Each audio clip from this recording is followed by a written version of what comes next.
Dr. Sarah Chen pressed her face against the small window of her research lab, watching the stars drift by in endless patterns. The research ship Meridian had been her home for 3 years now, and she still found herself amazed by the view. Earth was so far behind them that it was just another tiny dot of light, lost among billions of others. Sarah turned back to her work table, where samples from the last planet sat waiting in small glass containers. She was a xenobiologist, which meant she studied alien life forms. It was not the most exciting job on the ship, but she loved it. While other humans dreamed of being pilots or engineers, Sarah was happy looking at strange plants and tiny creatures through her microscope. The Meridian was not just a human ship. It carried researchers from many different species, all working together to explore the galaxy. The most important researchers were the Kithara, tall and graceful beings with smooth gray skin and large black eyes. They could speak to each other with their minds, which made Sarah feel clumsy with her need to use actual words. Sarah looked down at her wrist as she organized her samples. A small tattoo showed there, black lines forming an intricate knot pattern. It was a Celtic design her grandmother had given her before she died. The old woman had insisted it was important, part of their family history from ancient Earth. Most people thought it was just a pretty decoration, and Sarah had never thought much about it either. The lab door opened with a soft hiss, and her colleague Veshtar walked in. The Kithara moved like flowing water, never making unnecessary noise. His large eyes focused on Sarah's work with interest. The samples from Kepler 442b are ready for analysis, Sarah said, gesturing to the containers. I found some interesting cellular structures in the plant life. They seem to adapt to different types of radiation very quickly. Veshtar nodded, his mental voice reaching her through the translation device she wore. Your observations are always thorough, Sarah. The Council will be pleased with this research. Sarah smiled. Compliments from the Kithara meant a lot. They were known throughout the galaxy for their advanced science and careful thinking. Having their respect was something few humans achieved. Most aliens saw humans as useful, but not particularly special. They were good at following directions and working hard, but they lacked the natural gifts that other species possessed. The ship's communication system came to life with a gentle chime. Captain Thorne's voice filled the lab. All research teams to the main conference room. We have visitors coming aboard. Sarah and Veshtar looked at each other. Visitors in deep space were unusual, and always meant something important was happening. They made their way through the ship's corridors, passing other researchers heading in the same direction. Sarah noticed that many of the alien crew members seemed more tense than usual. The main conference room was large enough to hold representatives from all the different species on board. Sarah took her usual seat near the back, while the more senior researchers sat closer to the front. Captain Thorne, a stern woman with graying hair, stood at the head of the room next to a large viewing screen. We are about to receive a diplomatic vessel from the Kithara hegemony, the captain announced. They are conducting routine inspections of research operations in this sector. We will be hosting their representative for dinner tonight, and I expect everyone to be on their best behavior. A murmur went through the room.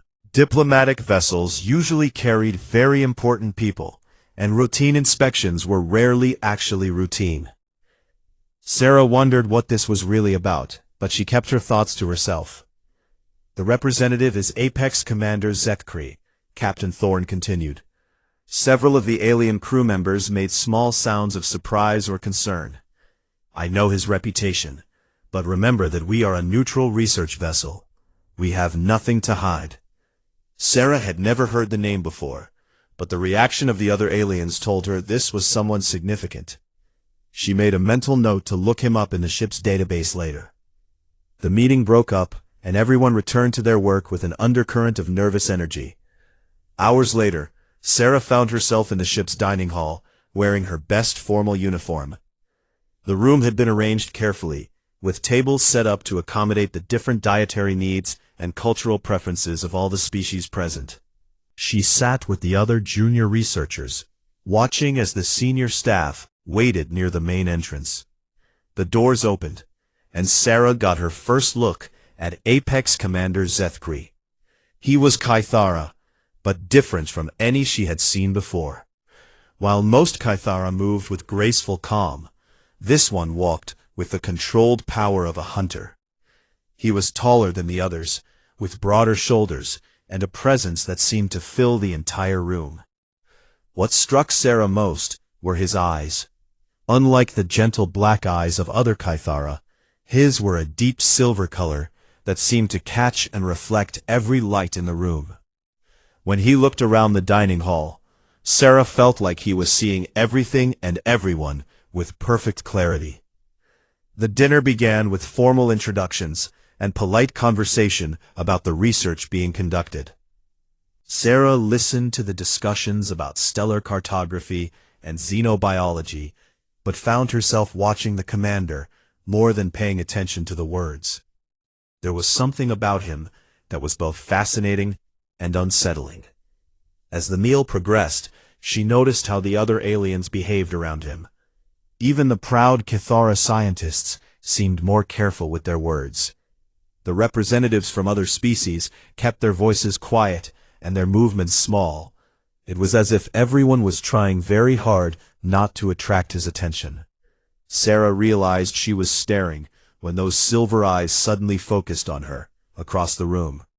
For a moment, she felt like a small animal that had just been spotted by something much larger and more dangerous. Then the commander looked away, returning to his conversation, and Sarah could breathe normally again. She spent the rest of the dinner trying to understand what she had seen in that brief moment of eye contact. It had not been unfriendly, but it had been intensely focused, as if he was measuring her in some way. She told herself she was imagining things, that she was just nervous about meeting such an important person.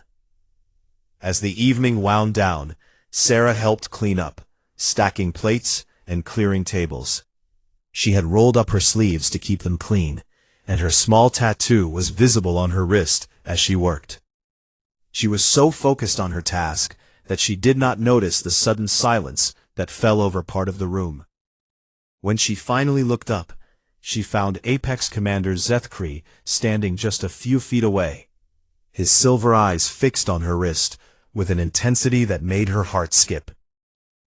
The conversations around them had stopped, and several other aliens were staring at both of them with expressions of confusion and growing concern. Sarah looked down at her tattoo, then back up at the commander. His face had gone very still, and she could see something in his expression that she could not identify.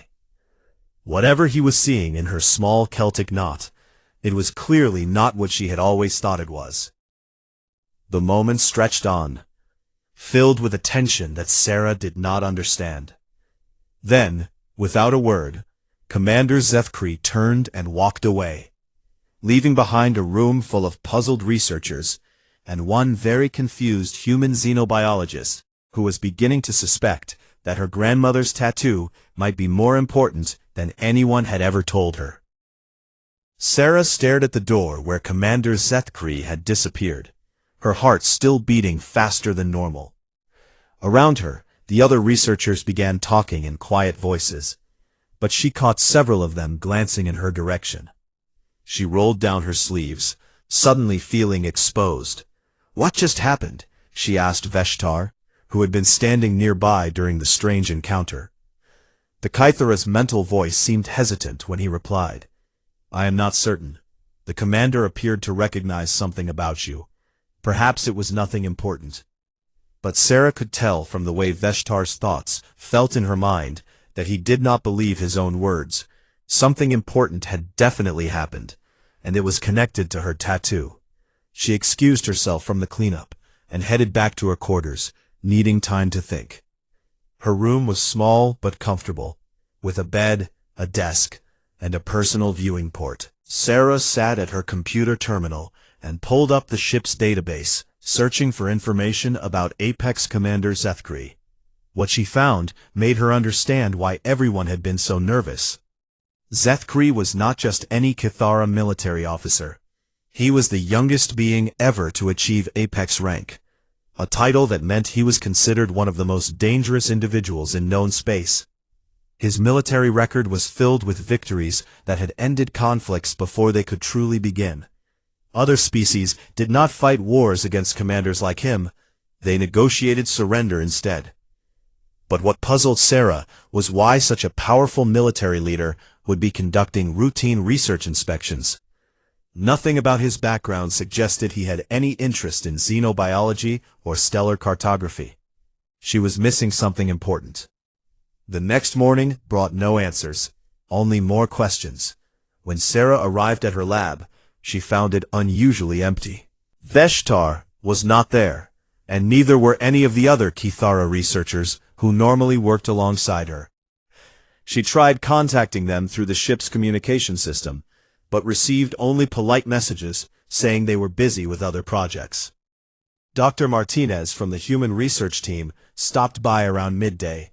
He was an older man who had been working in space longer than anyone else on the ship, and Sarah had always found his advice helpful. "Sarah, I wanted to check on you," he said, sitting down across from her work table. "People are saying something unusual happened at dinner last night." "Commander Zethkri stared at my tattoo," Sarah replied. "Then he left without saying anything. I have no idea why." Dr. Martinez frowned. "May I see this tattoo?" Sarah rolled up her sleeve, showing him the Celtic knot on her wrist. He studied it carefully, his expression growing more serious. "Where did you get this design?" he asked. "My grandmother. She said it was part of our family history, something from ancient Ireland on Earth. She insisted I get it before she died, but she never really explained why it was so important." "Have you ever researched the symbol itself, beyond its connection to your family?" Sarah shook her head. "I always assumed it was just a traditional Celtic pattern. Why do you ask?" Dr. Martinez was quiet for a long moment. "I think you should look into it more carefully. And Sarah, be very careful who you show that tattoo to, until you understand what it really means." He left without explaining further, leaving Sarah alone with her growing confusion. She spent the rest of the day running searches on Celtic symbols, ancient Earth cultures, and anything else she could think of related to her tattoo. Most of what she found was exactly what she expected: information about Celtic art, religious symbols, and cultural traditions. But late in the afternoon, she found something strange. Buried in an obscure academic paper about prehistoric human settlements, she discovered a reference to similar patterns being found in archaeological sites that were much older than any known Celtic civilization. The paper mentioned that these symbols appeared to be connected to early human warfare and territorial marking, but the research had been discontinued due to lack of funding. Sarah was still reading when her door chimed. She opened it to find Commander Zethkri standing in the corridor, alone. Without his formal diplomatic escort, he seemed even more imposing than before. Those silver eyes focused on her face with the same intense attention she remembered from dinner. "Chen." His voice was deeper than other Kithara voices, and he spoke aloud rather than using mental communication. "May I come in?" Sarah stepped aside, not sure if refusing was even an option. He entered her small quarters and looked around with the same careful attention he seemed to give everything. When his gaze fell on her computer terminal, which still showed her research about ancient symbols, she saw something change in his expression. "You are beginning to understand," he said, and it was not a question. "I do not understand anything," Sarah replied honestly. "I know you recognized my tattoo, and I know everyone is acting strange because of it, but I have no idea what any of this means." Commander Zethkri moved to her viewing port and looked out at the stars. For a long time he said nothing. When he finally spoke, his voice was quieter than before. "Tell me about your grandmother."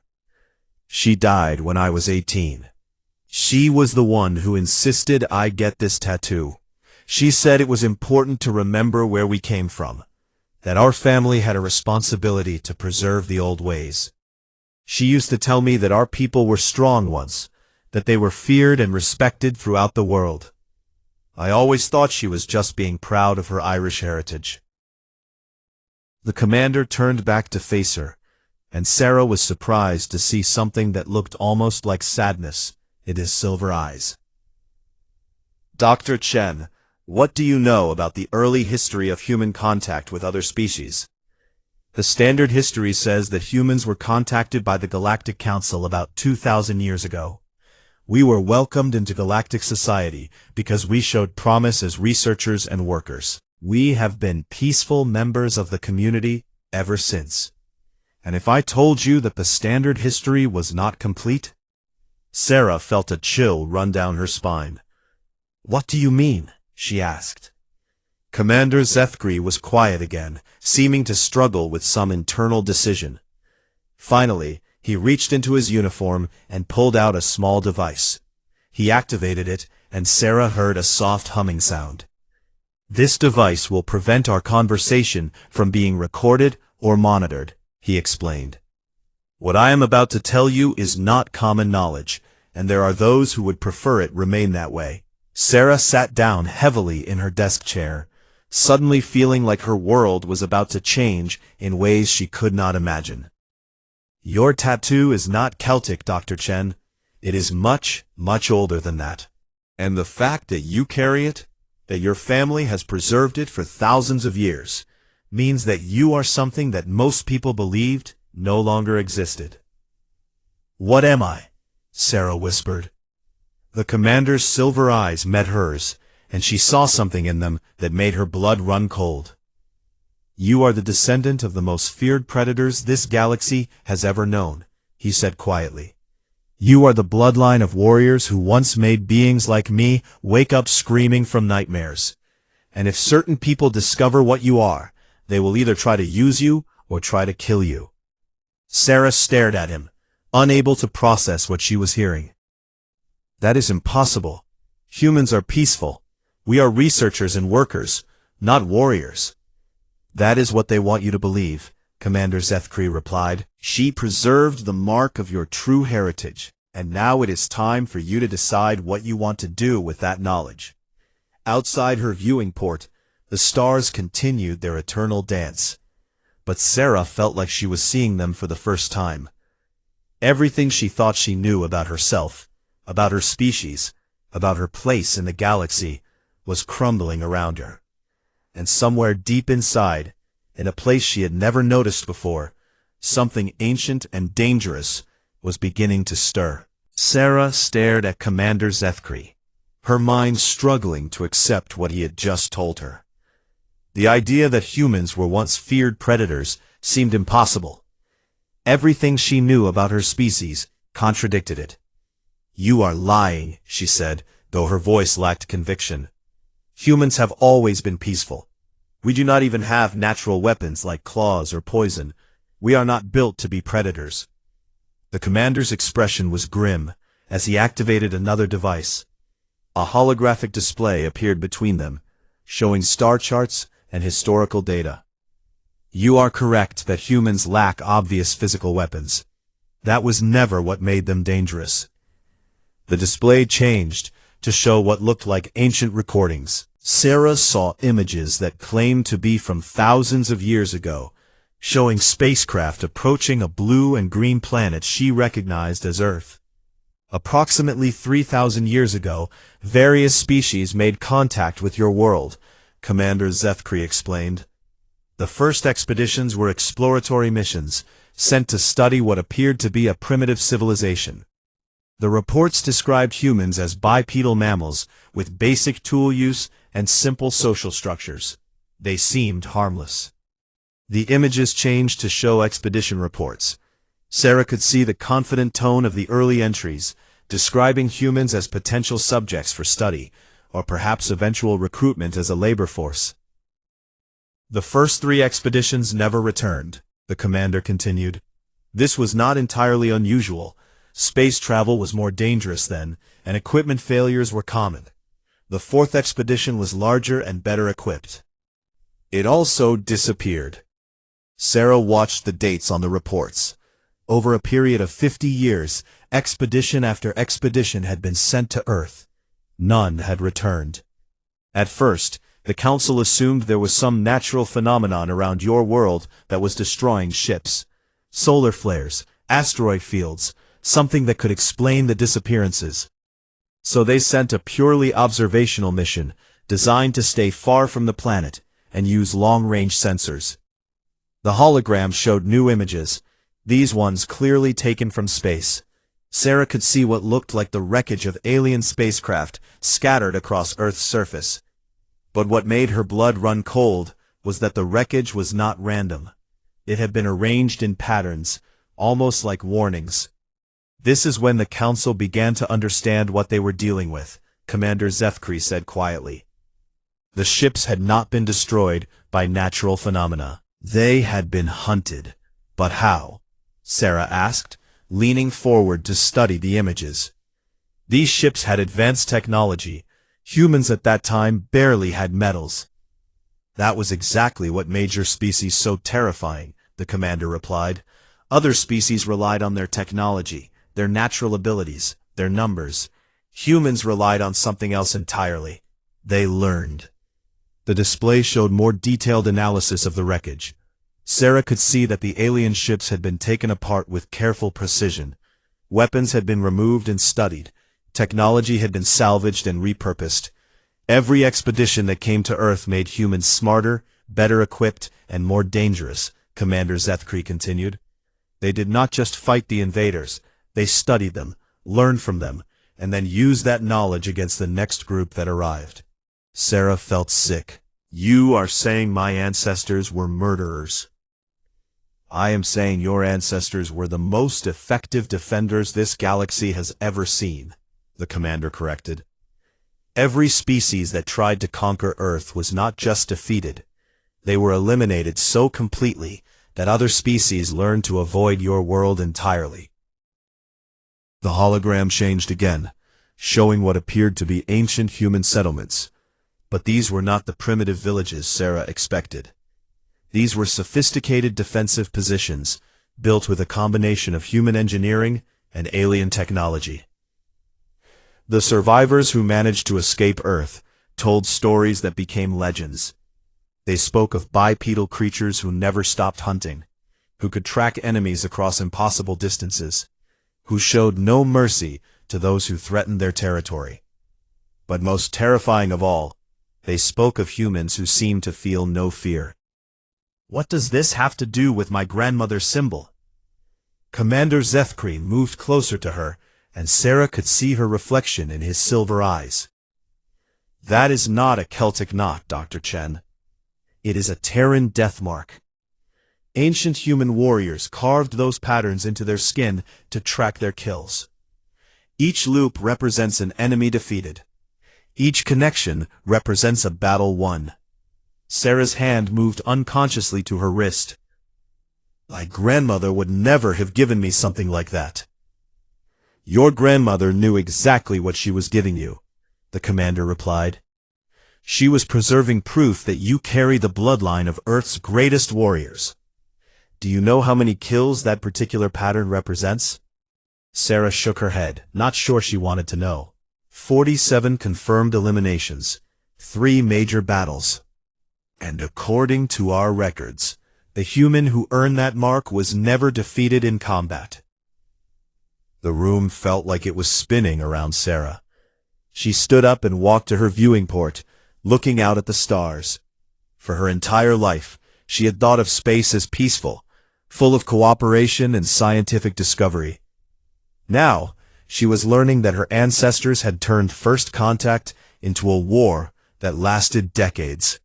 Why are you telling me this? She asked without turning around. Because there are others who know what that mark means, Commander Zethkri replied.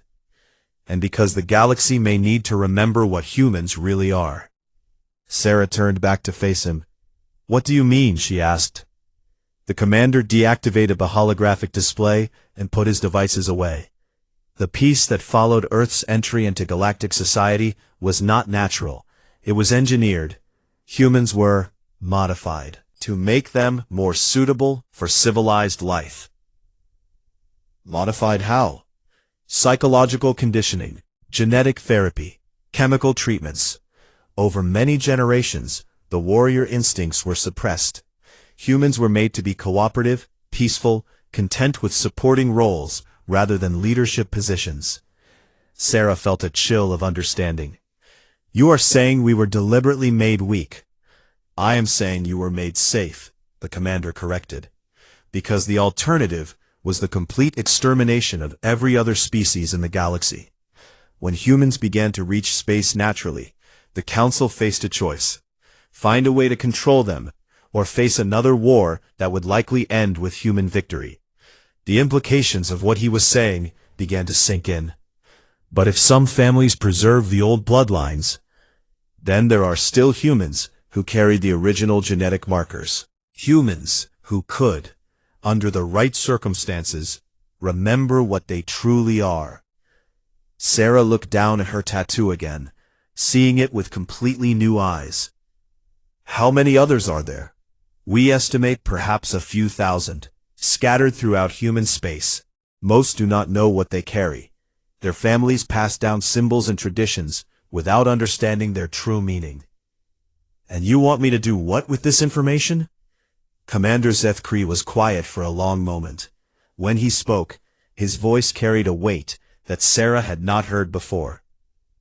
There are threats coming that the current galactic order cannot handle.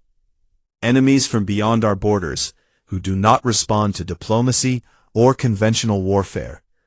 The Council has spent 3,000 years making the galaxy peaceful and civilized. But peace and civilization may not be enough to survive what is coming. You want the warriors back. I want the galaxy to have options, the commander replied. Your people once made beings like me learn the meaning of fear. Perhaps it is time for new enemies to learn that same lesson. Sarah sat back down, her mind racing. Everything she thought she knew about herself was wrong. Her quiet life as a researcher was built on lies. Her peaceful nature was not natural, but imposed. And now, she was being asked to choose between the safety of ignorance and the dangerous truth of her heritage. What happens if I say no? She asked.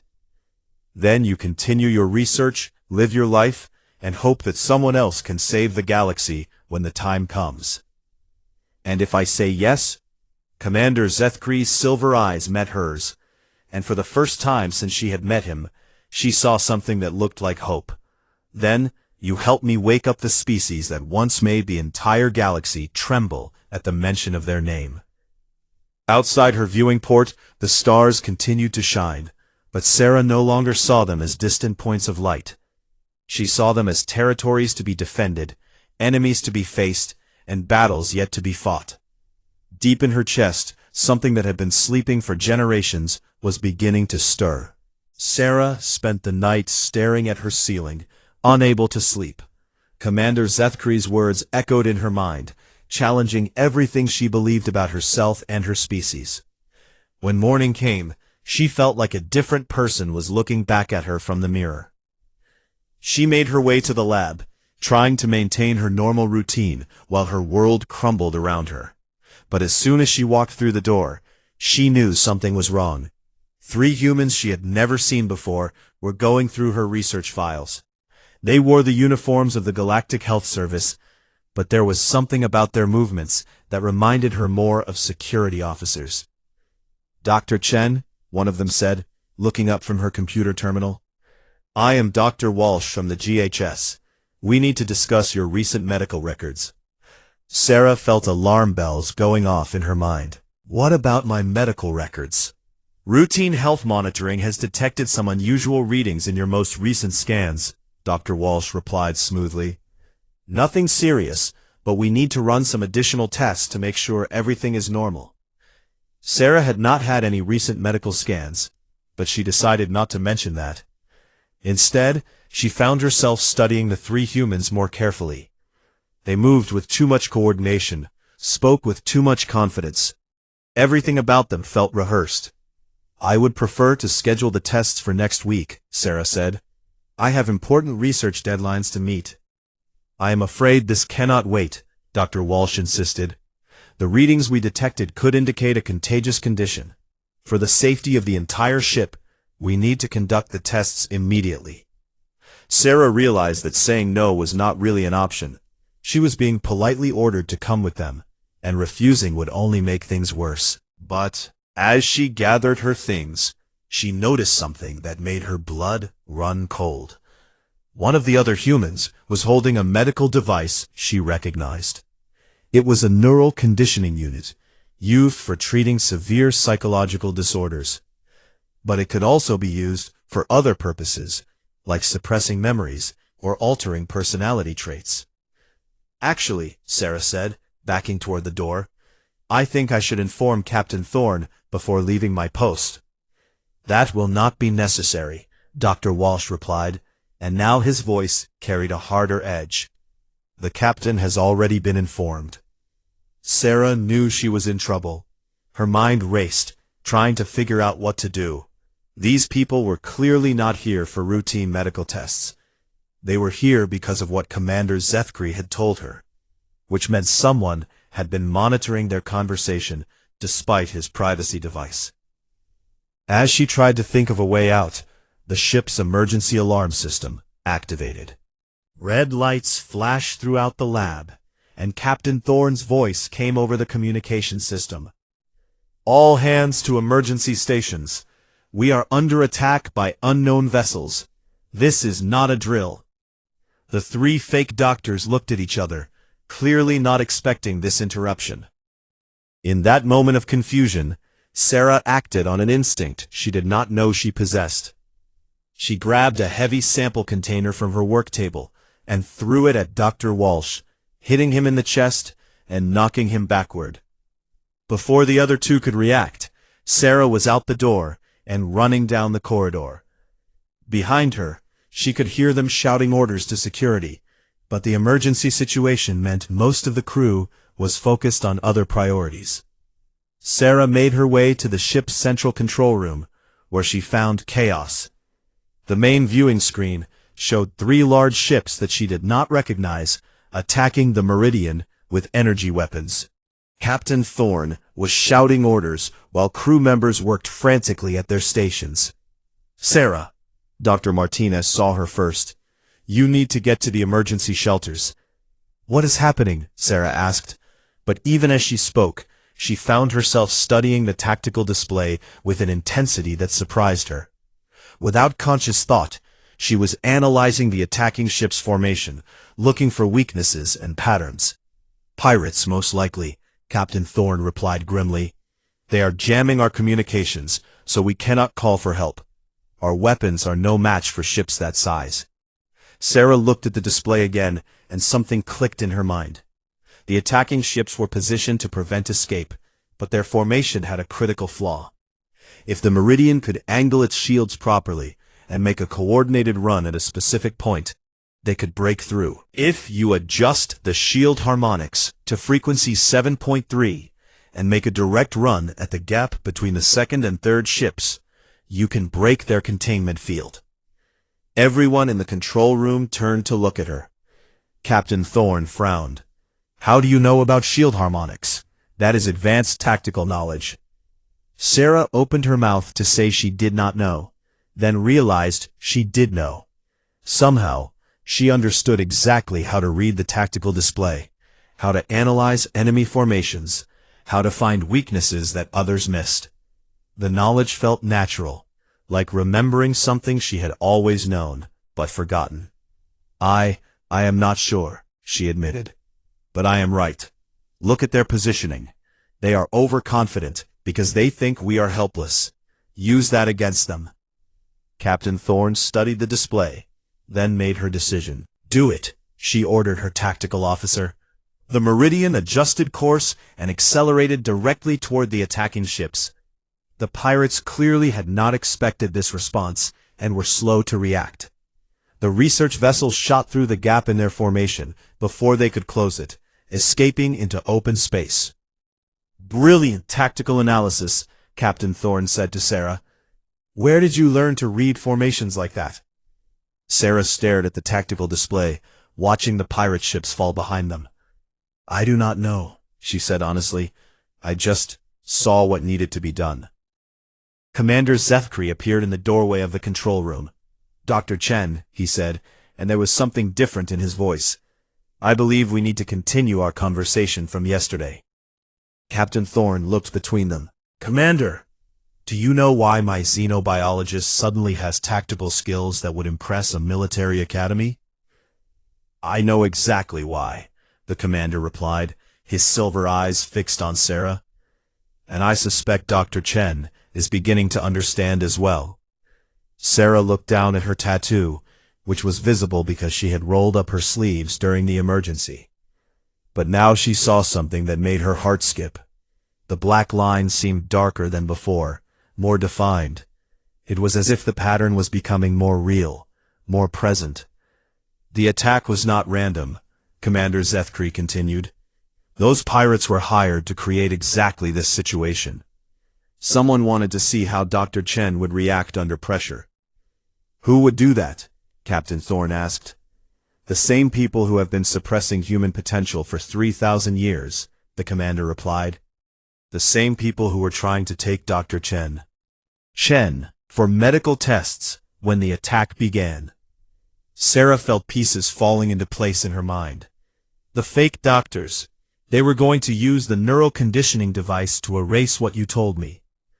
And when that failed, they arranged for a combat situation to see if your conditioning was breaking down, the commander confirmed, which it clearly is.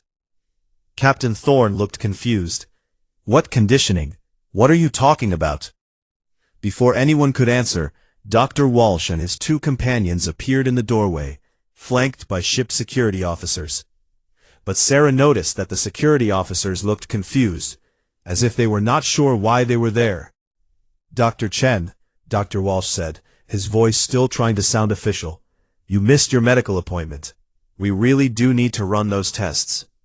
Sarah looked at him and felt something cold and dangerous stirring in her chest. This man had been planning to alter her mind, to steal her memories, to make her forget the truth about her heritage.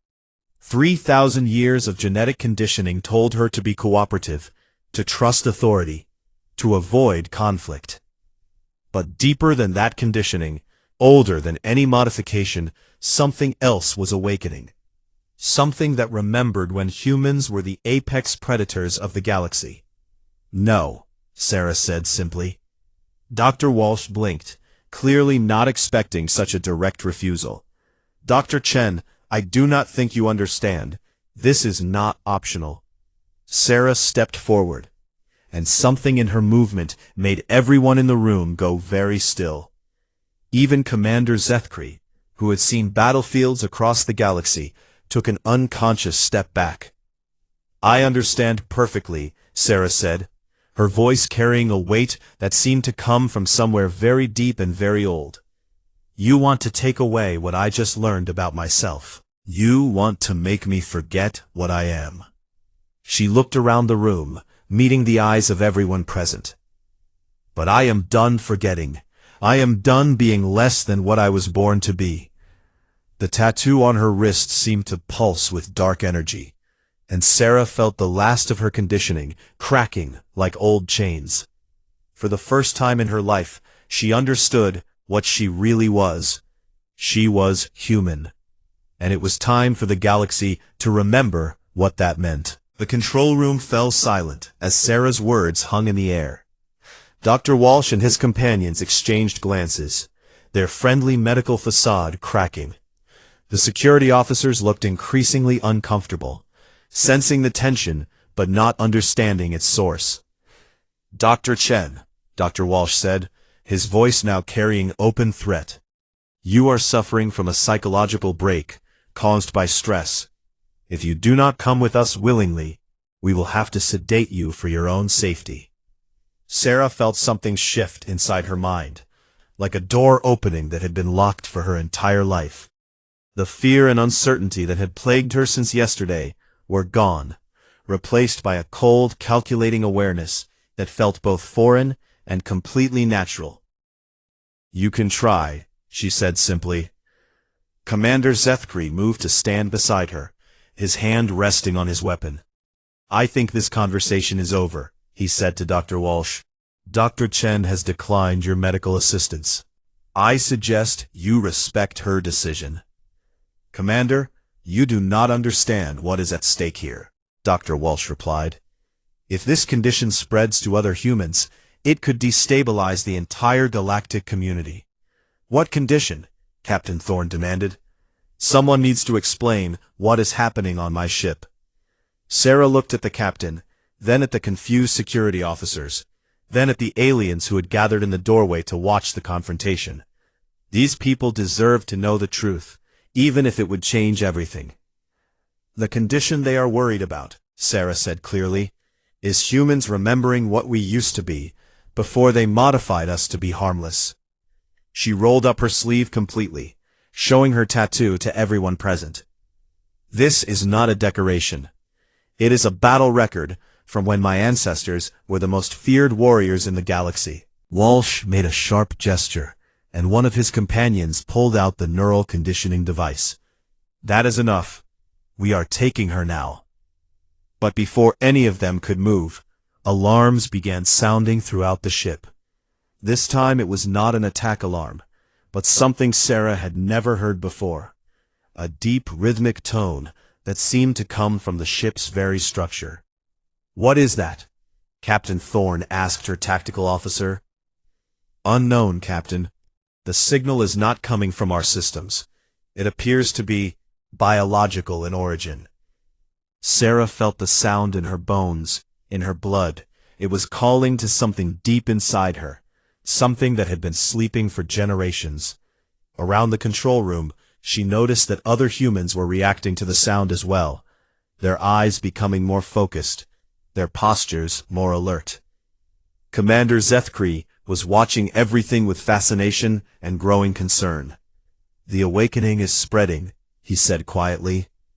Chen, when your conditioning broke, it sent out some kind of signal. What kind of signal? Sarah asked, though part of her already knew. A hunting call, the commander replied. Every human with the old bloodlines is hearing it, and they are starting to remember. Through the ship's communication system came reports from all over the Meridian. Human crew members were suddenly displaying knowledge and skills they had never learned. Engineers were improvising weapon modifications. Navigation specialists were calculating military patrol routes. Even the kitchen staff had begun organizing supply lines with military precision. Dr. Walsh looked around the room with growing panic. This cannot be allowed to continue, he said. Do you have any idea what will happen if humans revert to their original nature? The balance of power that has kept the galaxy peaceful for 3,000 years will collapse. Maybe it is time for that balance to change, Sarah replied. She walked to the main communication console and activated the ship-wide channel.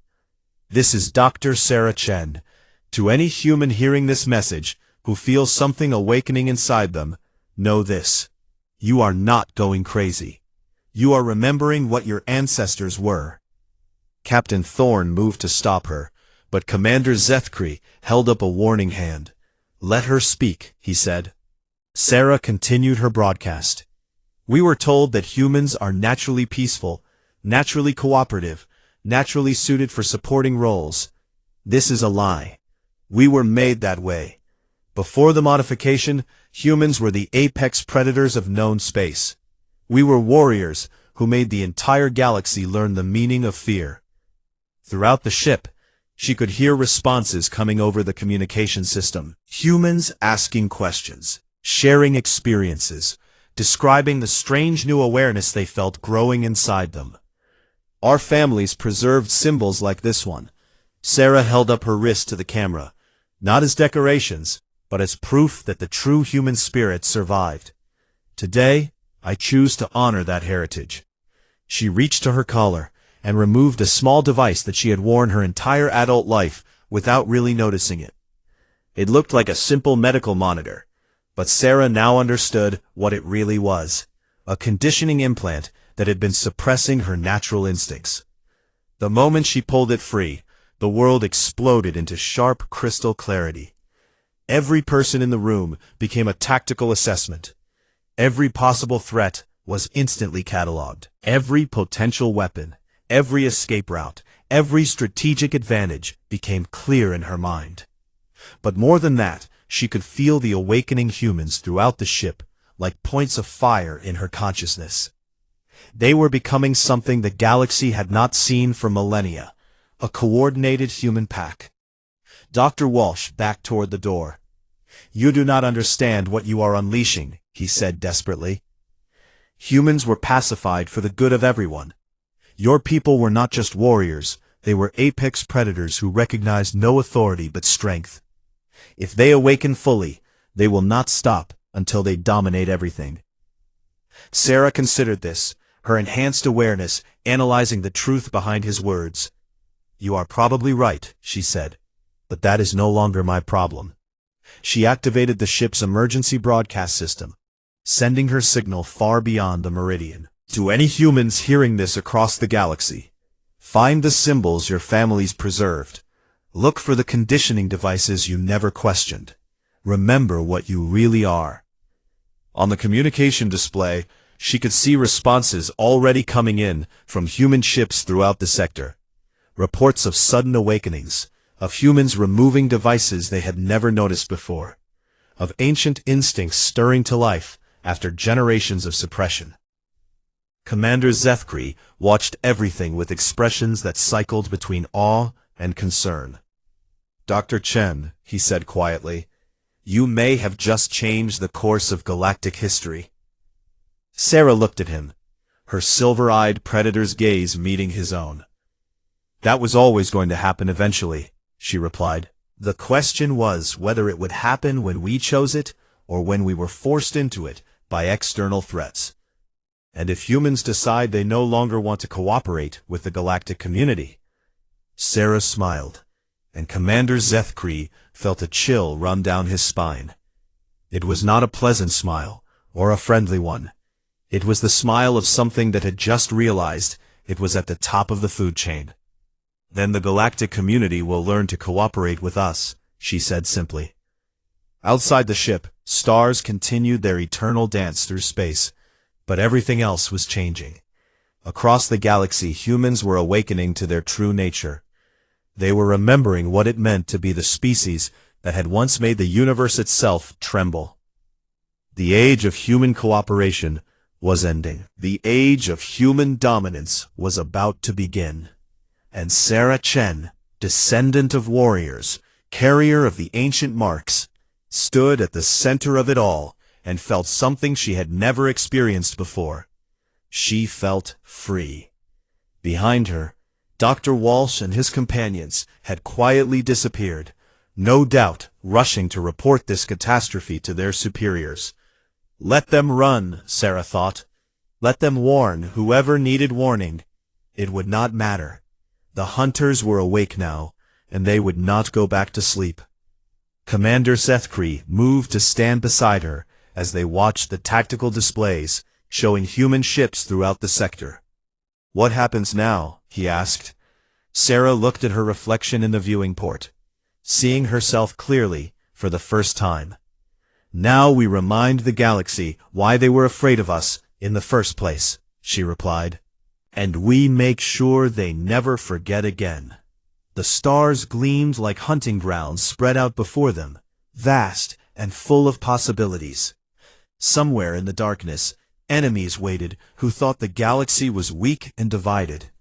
They were about to learn how wrong they were. The humans were coming home.